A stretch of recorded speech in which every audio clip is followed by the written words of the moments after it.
happy Valentine's period. Today we speak about love, whether there is such person as your perfect life partner, and how to go about finding them in the period of superficial swiping on dating apps. We speak to Marjorie Libourel, who works at Berkeley International, which is an exclusive matchmaking agency supporting people who have been accomplished, who know what they're looking for, and also who don't want to waste time looking for the perfect match and searching on the dating apps or dating market. She's sharing a lot of insights into what are the differences between men and women looking for the perfect love of their life, and also what it's like in an expat-filled city like Brussels, where many people are often told that they have some commitment issues.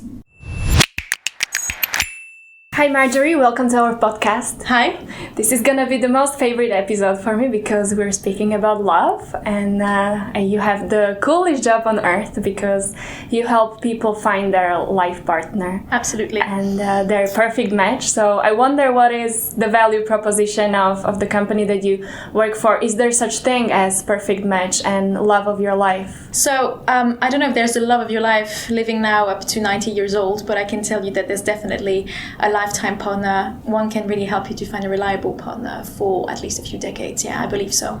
So for the single ones out there listening to us, walk us a little bit through the magic of how can you find that partner? Well, through Berkeley, you call us, right? And this is how we work with our clients. We work with usually quite successful individuals, people who are extremely bright and accomplished, and who join for several reasons, but the main ones is because they are very busy themselves, or they want to stay first in absolute confidentiality, don't want to be exposed, cannot afford to be exposed on the social media. And we really are working at the opposite of online social media like Tinder, etc. We will screen them, call them first, see what their expectations are, and then we'll really take the time to meet them and to get to know them for a few hours. Which is exactly the opposite of what's happening in the swiping right and leftward of the social media, where you basically prejudge on whether somebody is a good fit on the basis of their looks and probably not the most professional picture, and then that's where you move ahead or not with dating somebody. So in your industry that you work in, which I don't know to which degree it's big or not, how many competitors you've got, but it's a completely different approach in a sense that you take over part of the responsibility for this decision because you go through the analysis before the actual person is involved. Is that true? Absolutely, yes. I think, to be honest, we're the only ones to do this as a private matchmaker. And what is a private matchmaker? Well, it's a person of confidence. It's almost like a friend, somebody who's just going to help you on a long-term basis. We give ourselves 1 year to help you find the right match, the right fit. Yes. Is it possible you cannot find it? It happens, but most of the time we manage on a certain, 1 year max. 1 year and a half, we have a very good rate. About 70% of our clients find within the first year. Why is it they wouldn't be able to find the partner themselves? Many reasons. Sometimes, when you decide to join Berkeley, that happens. You get very good vibes. You're out there and you project different vibes to people. And most of the time, people find a partner outside Berkeley, which is also, of course, great.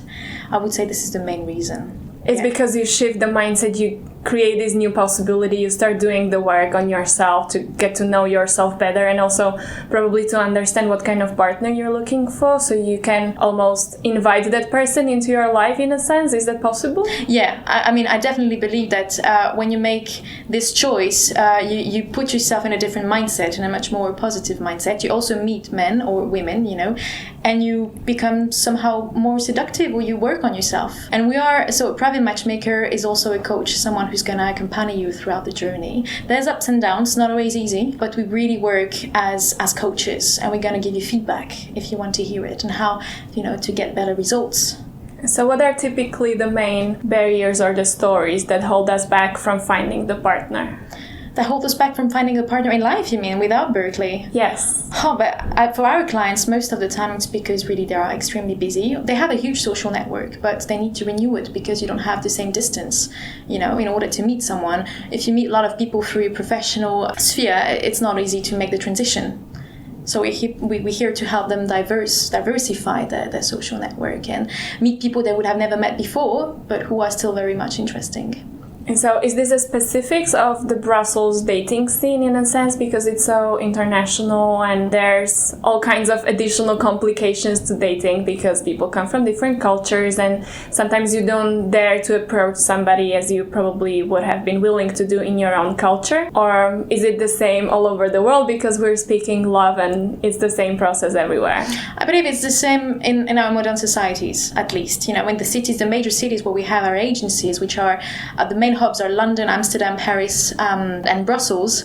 People are just, once again, super busy and quite a bit unrooted sometimes. Here we have a lot of expats coming who don't know anybody except their work colleagues.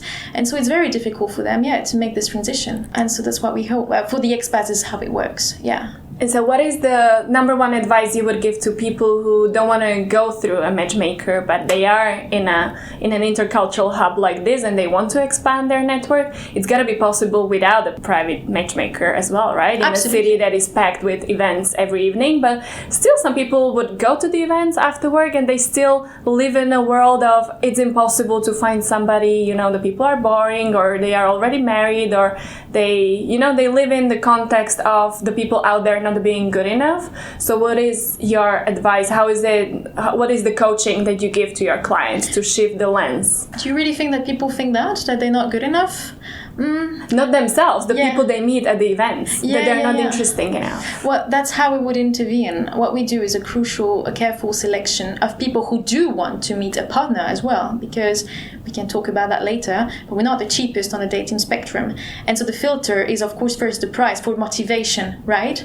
So what we do is we carefully select what you want, and we match a person who wants the same thing as you and who is also extremely motivated in having a serious relationship. And when you go to an event like a meetup, for example, you don't really know what the guy in front of you wants, right? Does he want just a one-night stand? Most of the time it is. But there's also very good guys, but we make a selection for you. This is sort of, see it as an outsourcing of your love life, a serious outsourcing. So the biggest differentiator there is whether you're really looking for a commitment and whether you're also willing and ready to make that step, right? Because we were discussing about how sometimes the excuse of the dating scene not being fulfilling out there is sometimes an excuse for people to protect themselves from a serious commitment. Yeah, that's also true. I think there's a lot of commitment fear in our society. We were just talking about it, And sometimes I also hear from my friends who feel that probably here in Brussels, we always like thinking that we're special, right? And so many people would think that we're different in a sense that when you decide to become an expat and leave your country, the probability is higher that maybe you have some commitment issues and that you are not really rooted in the country and family and your social circle that you've been developing for a whole life. So is the probability higher that in a city like Brussels or London or Paris, you would have people who are successful and accomplished, but who really have this kind of commitment issues? Yeah, absolutely. And the reason you gave is probably one of the most important ones. Yes, and a lot of pressure as well. We have successful people who have high standards, and sometimes, but who are still at the same time very tough about themselves. It's very contradictory. And so we're here to make sure they give a chance to the person in front of them. As I said, on Tinder, so many guys, good guys, you swiped over. It's terrible. Here we make sure you're valued as an individual, right? With all your flaws and your qualities. And also we coach you and say, you're good enough, that's okay, you can do it and you're worth meeting, which is also very important, I think. So how do you help your client to walk through this process of understanding which is the criteria that is really important for them and which is the ones where they're willing to compromise? Because it sounds like you're introducing this analytical methodology into the selection of a partner, which some people might disagree with. Some people or the experts would say this is how it's possible to increase the odds of the match working. We're not doing scientific work. Actually, love is nothing but scientific. I'm a very instinctive person with certain life experience, and I just have the potential, the capacity to see through people. Believe it or not. I think so. It's analytics through a conversation. It's not an analytics through questionnaires where you would be ticking boxes. No, absolutely not. We do take into account, of course, objective criteria. I'm never going to introduce you to some people some guy who's like 25 years older than you if it's not what you want. But I can, after 3 hours spent together, 2 to 3 hours, I have a clear view, I think, on who you really are, because I can grasp it. How is dating for you? It's good. I know I'm very happy. I'm fulfilled with people who love me, and especially one great man. Yeah. Is there a gender difference to how men and women are seeking their life partner? Because the other day I was having a conversation with one coach about in the gender empowerment context, women empowerment context, where she was saying that paradoxically women across the continents share more than men and women in one culture. So as women, for instance, when we're speaking career coaching, women in Europe, in Asia, in the US would face the same stories and same barriers, but they would be very far away to the barriers and stories that men go through. So how is it in the dating scene? What are the differences in men and women when they're looking for a life partner? Yeah, once again, I don't think you can draw generalizations, but I believe that women, what I can see my job is that women have really less complex taking themselves into in maintenance. They're really much into coaching, want to hear feedback. They're very eager, to move forward. And men have a bit more reluctancy sometimes to do that kind of coaching and work on themselves. And there's a whole difference in the ways of expressing emotions. But I'm sure you read men come from Mars and women from Venus, which is actually, pretty much true. But once again, you can't generalize. Is it that women are more sophisticated about it because they have done more work on themselves before they arrive to you? No, I think it's a question of socialization, how we were raised. It goes way, way, way. So we spend our life discussing men, that's it. So we have more clarity in who we are, what we want. Yeah, I think you can say that. But yeah, and once again, men, there's a question of pride for men as well. It will be a bit more difficult for a man to go through the door of an agency. We're still working on that. So who are the guys who reach you? Very different profiles. Entrepreneurs, great ones. They're all quite fascinating, I have to say, and quite bright. Lawyers, liberal professions such as doctors, generally educated people, all self-made men, fascinating self-made men. Yeah, and of course bureaucrats as well, European workers. Who don't want to go for the swiping apps because it's less intimate? Or? There's different reasons. They've been there, some of them. Some of them, once again, want to outsource their lifestyle because they want to make sure we select a really worthy partner and that they're not just gold diggers, for example, as well, because we have quite sometimes wealthy people as well. Yeah, there are different reasons. What is the biggest reason for them not to be able to find the right partner?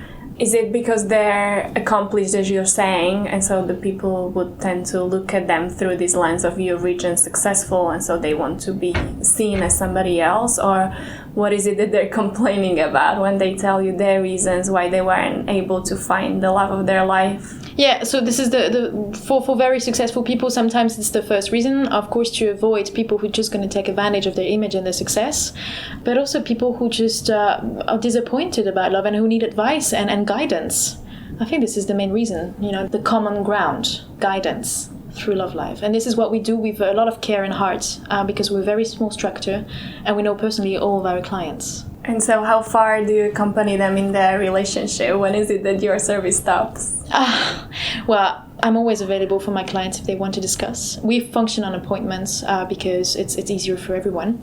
I make sure that I call them also, not when they're in the middle of a meeting, for example, so it's always good to plan a call.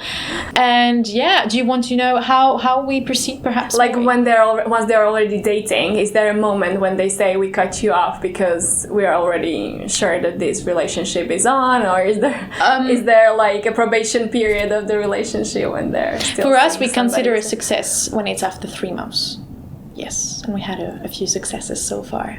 But we're always here to talk, and so usually when a person goes on a date, then we step out, right? When the numbers are exchanged, then we let them organize themselves, of course. But we love well-educated men. We're just going to take the time to discover the lady they have in front of them. So not going to a very busy bar and have, just a cocktail. Then we make sure, and they take you for dinner. They spend an evening with you. And most of the time, people see each other a second, a third time, and they get back to us with feedback. And then we proceed, and when there's no news, it's usually very good news. Do you have standardized love advice around how to organize the first dates? Because I'm sure now in the Valentine's period, when all the restaurants go insane and the underwear shops and flower shops go insane, is there an original way, a more original, more popular way of going about it? No, just go for a nice dinner. I would just say be conscious and be present to the person you have in front of you. That's the best present you can give. Really. What's the advice you give to the women? Same. Be yourself as well, you know. Be natural, be fun, be lightness, cultivate lightness. This is also very important. That's difficult on the first date. No, we can work on that. And it's difficult, but we're here to help you as well. I know it's not easy, but also be conscious that sometimes you're stressed. You can say it, I'm a bit stressed, you know, and the person is flattered about it because you give him importance.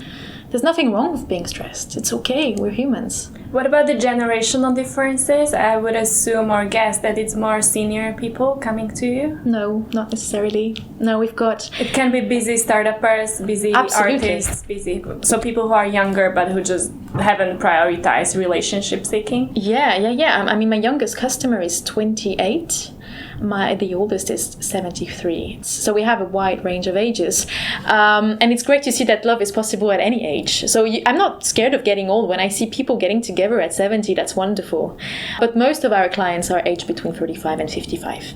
So I wonder, how do you go about seeking your clients? Do you go clubbing yourself and then guys who are hitting on you, do you like approach them with like, no, I could have a more possible, more sophisticated service on offer for you? Well, we have a very natural, people come on an ongoing basis through the website. They find us most of the time through the website.